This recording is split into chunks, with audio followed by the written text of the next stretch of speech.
All right, welcome everyone to this explainer. Today, we are diving headfirst into what is, honestly, the ultimate corporate comeback story in modern business history. In April 2025, Microsoft actually celebrated its 50th anniversary. Just take a second and think about that. Half a century in the incredibly fast-moving world of technology. This is a company that didn't just barely survive the transition from those clunky early desktop computers to the cloud and now to artificial intelligence. No, they completely reinvented themselves along the way. So we're going to trace this trillion-dollar megacorporation's wild journey.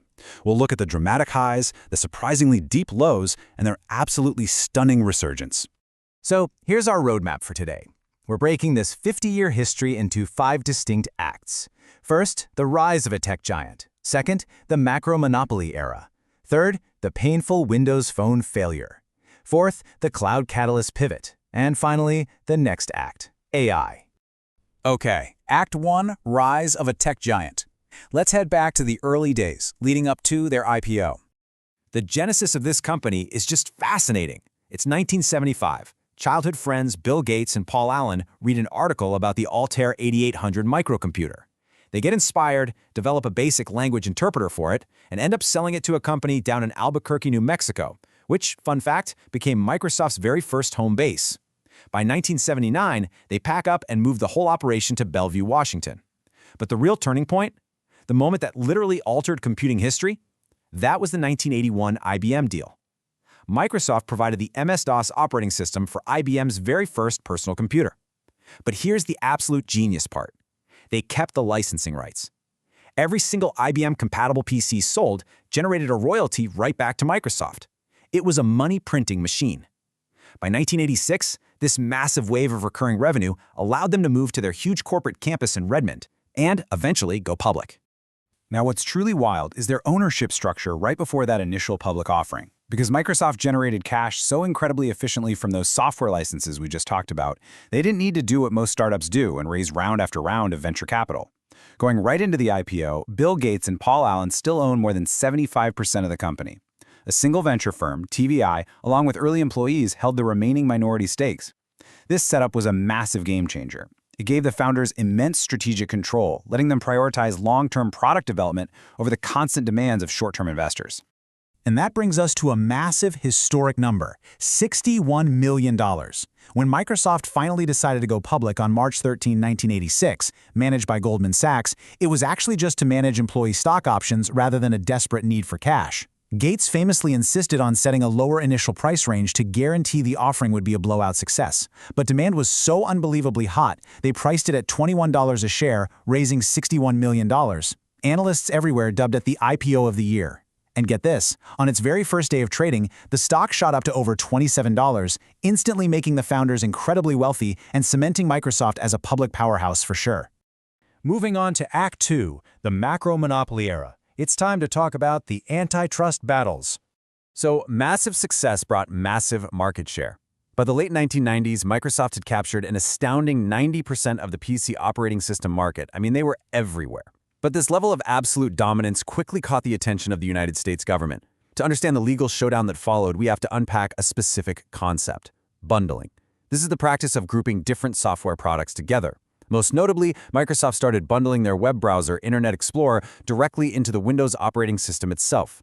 The U.S. Department of Justice sued Microsoft under the Sherman Antitrust Act. Their argument? They said this practice was intentionally designed to kill competition and maximize profit by making it pretty much impossible for rival browsers to ever gain a foothold. The crucial takeaway here is captured perfectly in this quote from the 2001 court ruling. The judge basically said the barrier to entry had become entirely insurmountable. You just couldn't compete. The severity of this DOJ case really cannot be overstated. Initially, the court ordered the unthinkable. They wanted to literally break Microsoft up into 2 entirely separate companies, one just for the operating system and one just for software applications. Now, while that dramatic breakup was ultimately averted on appeal, the resulting settlement forced Microsoft to dramatically change how it did business. Specifically, they were required to share their programming interfaces with third-party developers and put an end to their exclusive deals. Let's transition to Act 3, the Windows Phone failure. This was a very harsh lesson in market timing. You see, that earlier antitrust scrutiny made the company incredibly cautious. If the 90s were Microsoft's undisputed golden era, The smartphone revolution marked their dark ages.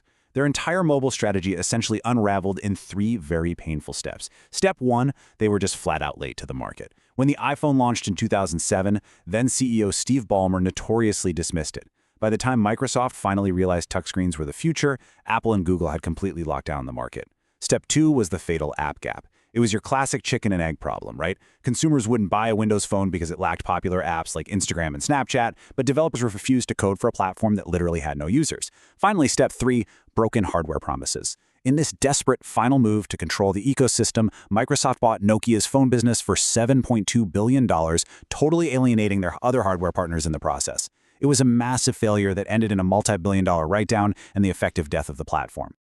All right, Act 4, the Cloud Catalyst Pivot. Enter Satya Nadella's vision. So this string of failures meant a massive change was absolutely crucial. In February 2014, Satya Nadella steps in as CEO and orchestrates what is widely considered the most ambitious corporate turnaround in tech history. But to pull it off, he needed a completely different corporate culture. Think about the old philosophy under Steve Ballmer. It was a closed, Windows-first ecosystem. Ballmer once notoriously called the open-source Linux platform a cancer. I mean, wow. But Nadella, he completely flipped the script. His new philosophy was cloud-first, mobile-first. He shocked the industry by putting Microsoft Office on competing Apple and Android devices. And instead of fighting open source, he fully embraced it.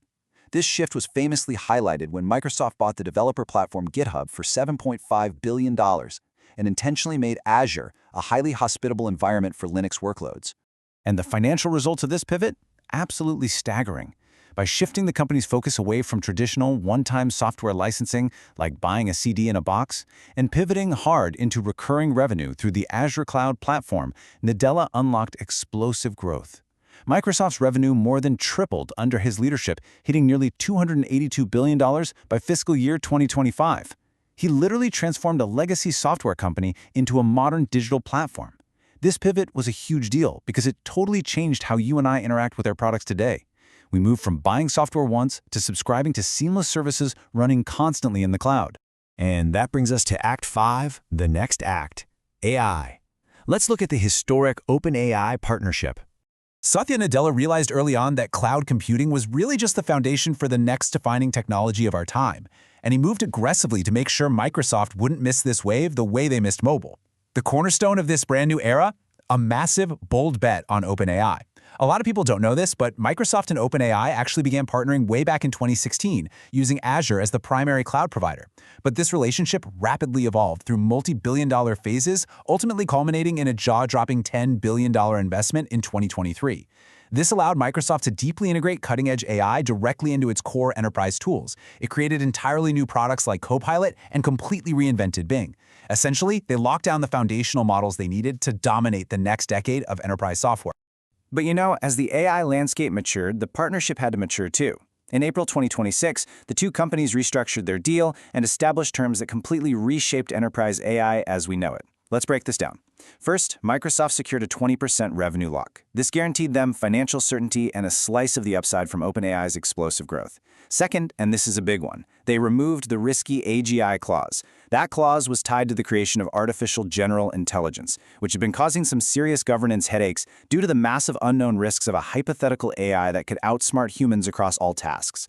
Third, the license shifted to become non-exclusive. And fourth, proving just how real this new flexibility was, OpenAI models launched natively on Amazon's AWS just 24 hours after this restructure was finalized. Honestly, it was a brilliant strategic move. It gave Microsoft financial security while giving OpenAI the infrastructure flexibility it desperately needed to serve everyone. And that brings us to the end of our explainer, but I want to leave you with a final, provocative thought. Microsoft has spent the last 50 years constantly reinventing itself, from writing basic interpreters to holding desktop monopolies, surviving the absolute wilderness of the mobile era, climbing to the heights of the cloud, and now leading the AI revolution. They've proven over and over that corporate transformation isn't just a one-time event, it's a continuous, relentless process. So, the question we have to ask ourselves today is this: as AI integrates into absolutely every facet of our daily and professional lives, what legacy will Microsoft's current revolution leave for the next generation of computing? Thank you so much for learning with us today, and as always, keep exploring.